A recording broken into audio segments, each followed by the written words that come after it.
نبی کریم صلی اللہ علیہ وسلم نے فرمایا کہ تم گمراہی پر جمع نہیں ہو سکتے۔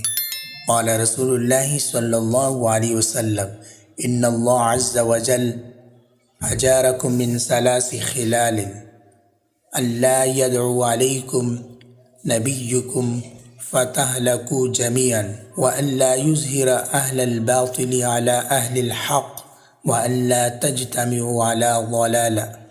حضرت ابو مالک اشعری رضی اللہ تعالیٰ عنہ بیان کرتے ہیں کہ رسول اللہ صلی اللہ علیہ وسلم نے ارشاد فرمایا، اللہ عز و جل نے تمہیں 3 چیزوں سے محفوظ رکھا۔ تمہارا نبی تمہارے لیے یہ بد دعا نہیں کرے گا تم سب ہلاک ہو جاؤ۔ تمہارا نبی تمہارے لیے یہ بد دعا نہیں کرے گا کہ تم سب ہلاک ہو جاؤ۔ اہل باطل اہل حق پر غالب نہیں ہوں گے اور تم گمراہی پر اکٹھے نہیں ہوں گے۔